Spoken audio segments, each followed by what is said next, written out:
Hi, everybody. I think we'll have a change of language. I'll be presenting here in English. Even though I've been here 20 years, I think it might be nice to present in English today. So I'm excited about the topic.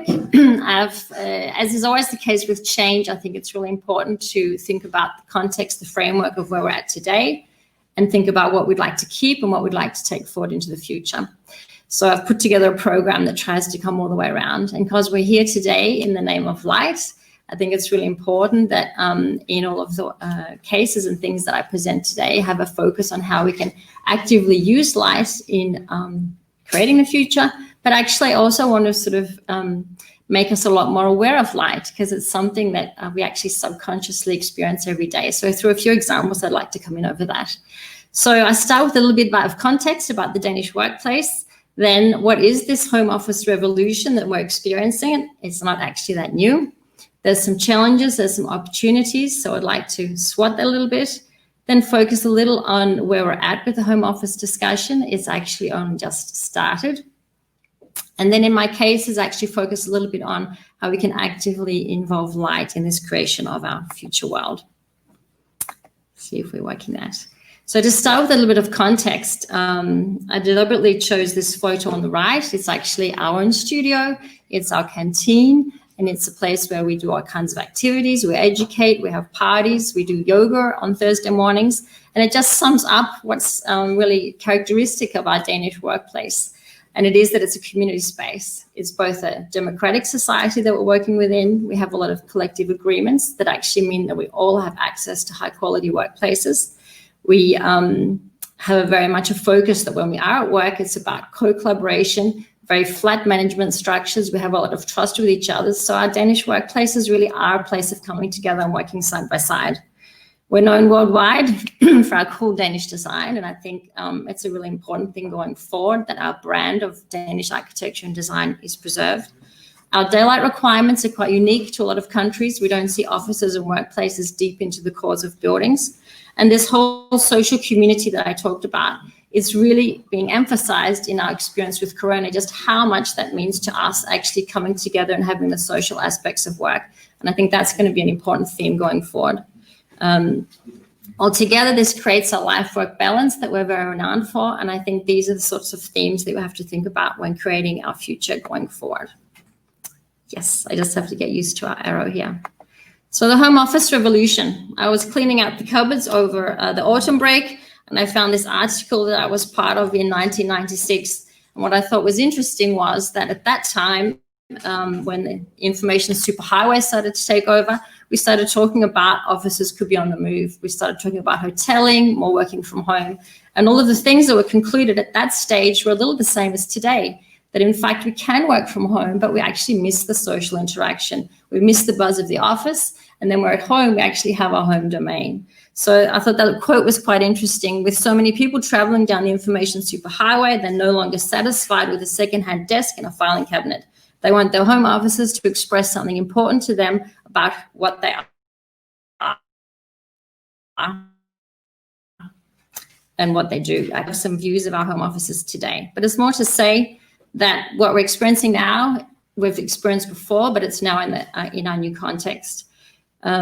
We've summarized sort of three themes that we're working with in response to what's going on with Corona. One is the whole theme around the home office, and how do we actually address, if we're going to preserve the wonderful life-work balance issues around our Danish workplace, how do we ensure that we have addressed that diversity that exists, that we address the ergonomic standards, that we have flexibility, and that we encompass and embrace our people that are working home. And I'll come back to that in a case. And then there's all of this space that's not the office, it's not the home, it's all this in-between space. Some people are referring to it as the third space, but how can we actively engage that space into the future design of our work processes? And I'll come into that as well. And then what happens with our company space? And we can see already all of our clients and our own personal experiences is we're really evolving and starting to see what's super important about the places we come together and work in, and what could actually happen remote from the office. A few inspiration slides. And if you think of it a little bit as a SWOT, when we have our home offices today, what we've found out is that there's some really nice positive things. We can control our day a little bit differently. We can go out on the balcony. This is just outside my home office where I can get some daylight in the middle of the day. And then you can see there's a lovely designer chair that's not at all designed for work. But these things we can practically solve. I think it's quite easy for us to practically solve what happens at our desk. But these other social issues are quite important. What happens if we've got teenagers working from home with us? On the left-hand side, you can see a home office is set up. So you actually have a TV to be able to do Zoom meetings. You have a desk in front of the window for daylight, and then you have books and all the other tools around. In the top right-hand corner, I'm not sure if it's right or left for you guys at home, but it's about this issue of that some people live quite compact here in Denmark, and how do we make sure we create a social equality so that everyone actually can be afforded a positive workplace at home. Not everyone has the ability to have a large home office. Some of them are working together with teenagers, other family members, and have to find a solution within that. But there are also benefits. And on the bottom right corner is a nice one where you can say you can start to maybe control the view that you look out on. You can start to control the sound around you. If I take the in-between space, that's not the office and not home, I think there's huge opportunities to really push the boundaries of how we can have workspaces close to our local communities. And there's opportunities for all of our public buildings. Today, we have some nice examples of mixed use where we might combine sports facilities, libraries, gathering centers, but they can go even further so that we actually can start to see how can we actually integrate workplaces. It's happened naturally already with cafe life, and I think that will also go through a big revolution. Cafes going forward, I think you can see here a typical day, walking past a cafe, 3 people working. If you buy 1 cup of coffee in the course of an hour, it's not such a strong business case. So I think there could be some exciting new ways to use our retail spaces to integrate workspaces around a new business model. And on the bottom with Brunum is one example of many office hotels. There can be many more formats of that that's beyond just sharing physical space. And there's a nice example I'll show from Australia towards the end. And then we have all these wonderful domicile buildings here in Denmark. And in a COVID sense, I think it's been wonderful to start to push the boundaries to see we've all acknowledged that we need to come together, that our biggest reason is co-creation together and having the office space, that we can actually see that there are going to be new formats that can be created within our domicile buildings. Maybe going back to the original definition, the Latin word is really about a family space, a family domain. Maybe we can see our office buildings more as a home base for organizations, and maybe not just one organization, that they can be shared. And we can see a lot more projects where we are seeing these office buildings going, addressing the local community, involving maybe some of the facilities that happen outside within the building. And I'll show a nice case from that as well. So the home office, briefly, I'd like to just, sorry. Funnily enough, in exactly 1 year before Corona, we did a home office survey at PLH to actually understand what happens when people work in an environment where they can 100% control the factors around them. So it's a really nice bit of data now that we can pull back on. And it actually just reinforces that home office isn't just one thing. It's just so diverse because everyone is controlling their own space at home. And as I quickly flick through this, what you'll see is images that people have taken of how they like to work at home and why they like to work there. And what I'd particularly like you to focus on is actually how people have used light to create a particular ambience in their home environments. So here's one exciting home workplace. You can see someone here that has a lot of value in music and culture. You have 2 nice architectural lamps. Fullständig. Gosh. Here you have another workplace where this person actually has 2 places they like to work. One is when they don't want to be disturbed by the outside world, so there's actually only a skylight to the space. And the other on the right is a nice quiet space to work. And I think what's nice about this is if you look at how beautifully the external light is actually making us appreciate that lovely curve on the masonry wall. And at the same time, you can see for the evenings, there's a really nice wall lamp there, nice and close to the chair. So this space actually has quite different experiences through the course of the day. In this space here, you can actually see this person has chosen that when they like to be close to their family, they actually like to sit on the sofa there. And there's actually some really lovely diverse lighting experiences here. You can see the little lamp on the wall near the plants. There's a floor lamp. And over in the balcony area, there's actually a lovely skylight. So again, this room has a whole lot of different light settings that you can see actually create a quite diverse, rich experience within this home workplace. And here's another person that said, we don't like to, I can't sit on a sofa and work. I actually need to have be close to coffee and a decent chair. And again, lovely natural light coming in and then a pendant over the work area here. You have another workspace here where actually living light, the candle is put onto the desk. And actually what's most important about this workspace is the view out and that connection to nature. And there are a lot of people that actually sent in photos that were actually about the view. So the most important aspect of their home workspace was actually the view. This space here was actually a space on a rooftop at a client area. So we actually have someone here that feels they work best when they're actually on the move and with their clients. And again, here you get a chance to be out in direct daylight through the course of the day. An interesting observation for the future is, and thinking of the generational angle, is that when I asked a lot of the younger people in the office to photograph their home workspace, they actually asked me what I was talking about. They actually didn't relate to the terminology home workspace, because for them, they can actually work anywhere. They're a generation that's grown up with actually working in the cloud.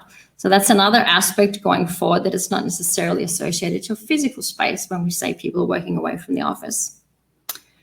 So some of those thoughts I'd like to bring together in some actual cases here to try and show how going forward in responding to Corona, we can actually strategically use light to try and create some of these new ways of actively coming together.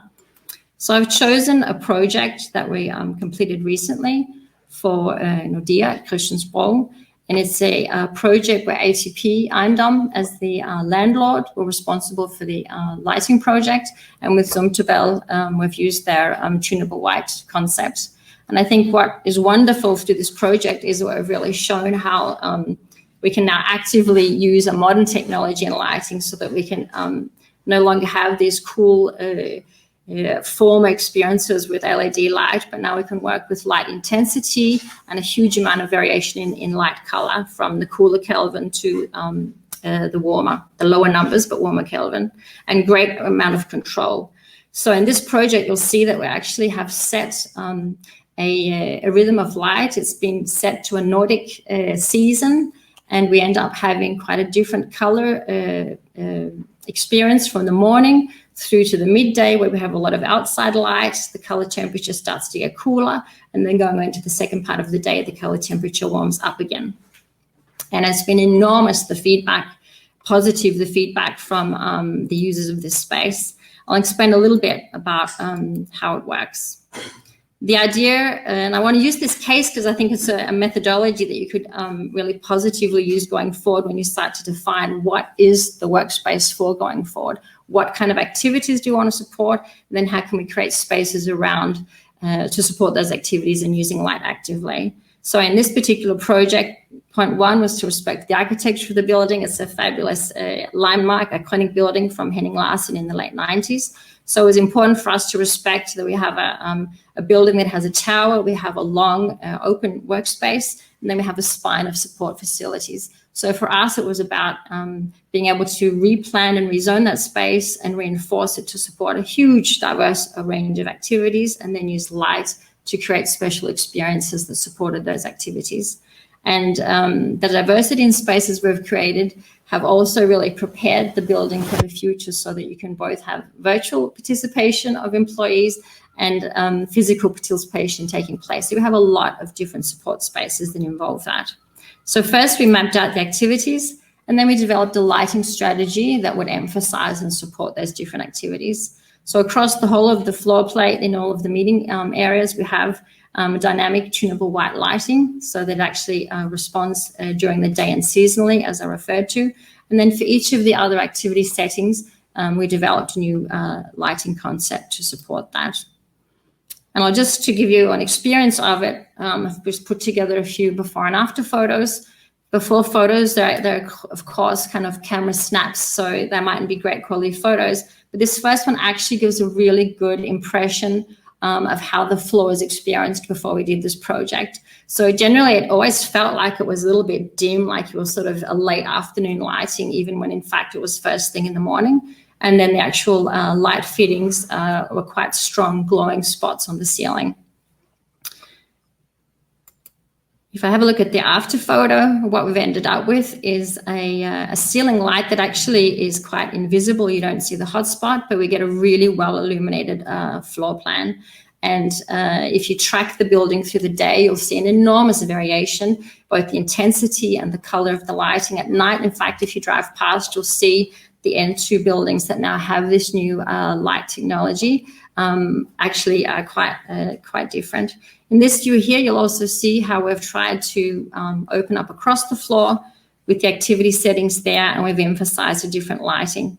In our meeting rooms towards the tower, again, this is the before, very dim, low light level. The building responded to, at that time, what was the requirement of 200 lux. We're now required to have 300 lux, and in fact, this system we have can go all the way up to 400 lux.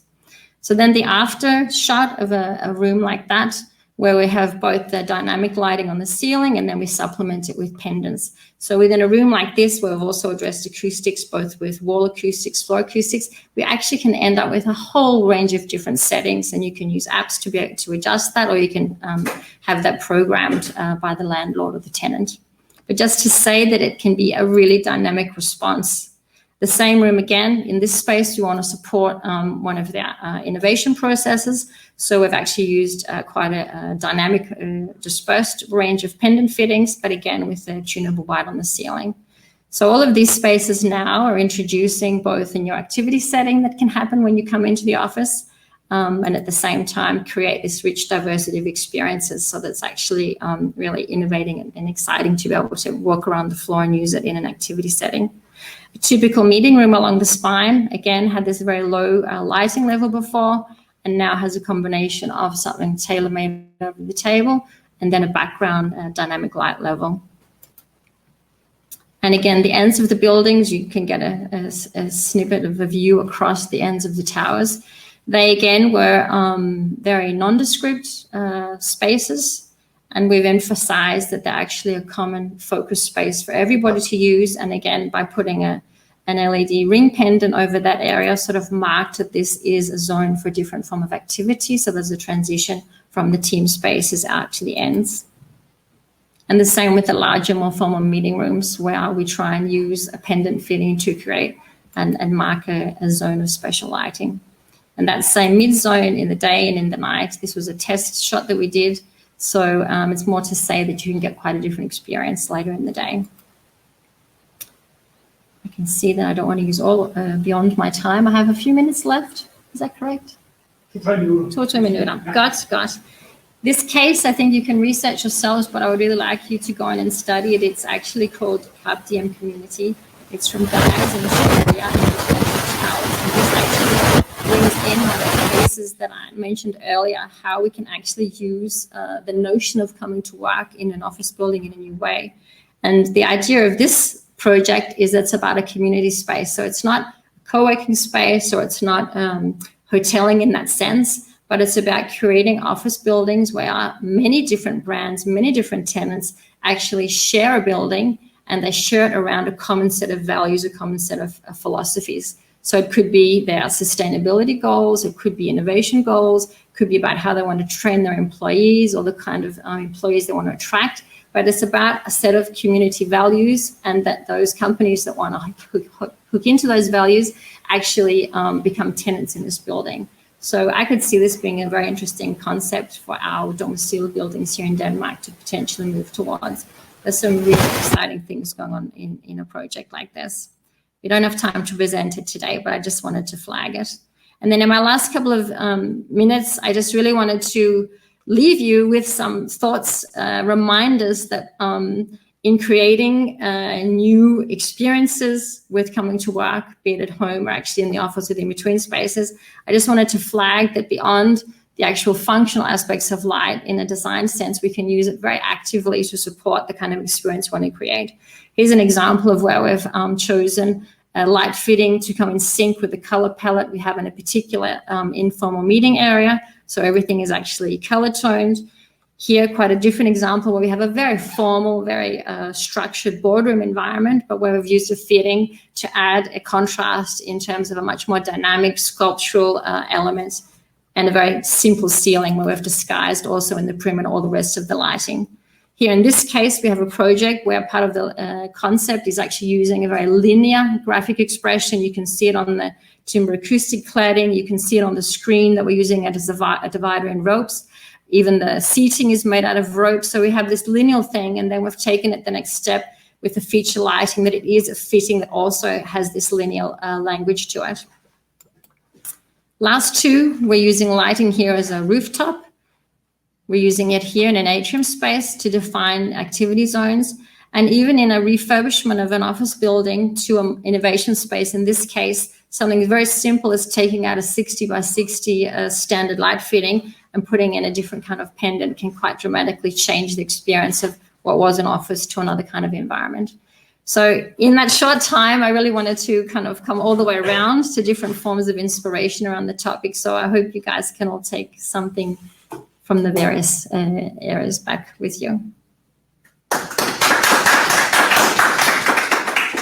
Tusind tak, og jeg læste en artikel, du havde skrevet, og det var derfor, at Mike og jeg, vi delte den, og så blev vi enige om, at det var en god ting lige at få dig på, og det var fuldstændig som ventet et meget medrivende indlæg, og jeg synes, at jeg ser i din præsentation, at der rent faktisk er nogle bygherrer,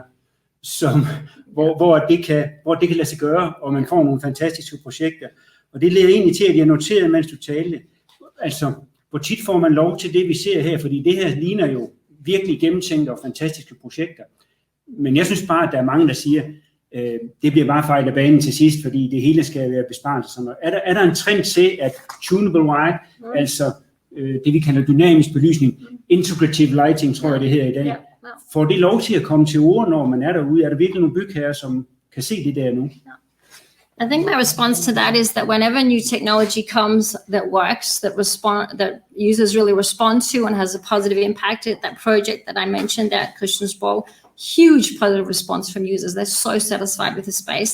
Then I think you're not going to turn away and not use that technology. And I'd also say that in the case of that at Christiansborg, I think we've saved around 40% on our energy quotient for that building by changing from the former fitting. And especially a lighting installation is not the kind of thing that you change out every day. It is a longer term installation in a building.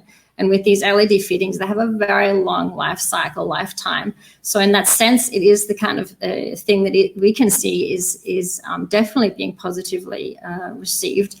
And going forward, I think with the office building, as I said, or the place of work, having to have this important status as being the home of a company culture, being a place where you almost have to pull people into to make them want to come to work, then it's even more important that you have these wonderful experiences and more of a wow factor on your offices. So I definitely see it as a natural part. And people are focused on health and well-being. So I think as soon as people have experienced dynamic lighting, then I don't think they want to go back to not having it. Especially here in Scandinavia, where we have these dark winters. Altså det tror jeg, der er rigtig mange, der ser det ude nu og tager rigtig godt imod, fordi det giver lidt håb for branchen, det giver lidt håb for os. Det er præcis som Dansk Center for Lys står for, nemlig det gode lys. Det er jo det, vi gerne vil. Det er det budskab, vi gerne vil have igennem. Og faktisk klokken 2 i eftermiddag, der går Aalborg Universitet på at offentliggøre en rapport, et 4-årigt studie om integrative lighting. Altså, de kalder det double dynamic lighting. De præsenterer deres white paper netop på det, som I har gjort med at lade lyset ændre sig over tiden på dagen, både i forhold til intensitet, men også i forhold til farveskift. Så det lyder rigtig spændende. Jeg har lige et sidste spørgsmål til dig, Paulette. Ser du nogle forandringer i forhold til belysning, som er helt hængt op på corona, som kun er hængt op på corona? Er der noget der, som ligesom gør noget, eller er det faktisk ikke det, som betyder noget? Anden derhjemme selvfølgelig. I think the thing with Corona right now is that everybody is collecting data, doing surveys. We're in a think phase. No one has the answers right now about what's going to happen. So in that sense, I'm not sure that around the office people have focused so much on the lighting, but I think definitely at home that now that people are working longer and longer periods of time, then I'm absolutely certain, me myself included, a lot more focused around getting the right form of lighting in their home. And especially if you're at home for longer than you normally were, then I think it really has an important focus Så kom der lige et spørgsmål ind her fra Thomas Moore. Do you see tunable white as something to use generally or only for specific types of areas such as offices, schools, healthcare, etc.? I think again, it's back to that point that, once you get a smartphone, you're unlikely to go back to the older, big thing with buttons again. So I think it's a technology that's available. Apart from my mother. Just for fun. So I think it's a technology available that I think absolutely is going to take the main stage. I can't imagine it not being considered in projects going forward. And like everything else, things become more cost effective the more and more widespread they are. And I think any environments where people are interacting and in the course of the day, there's going to be benefits in being able to use it. And that there's no doubt that first generation of LED that was very blue was very cold. Us as designers and architects were very loath to use it.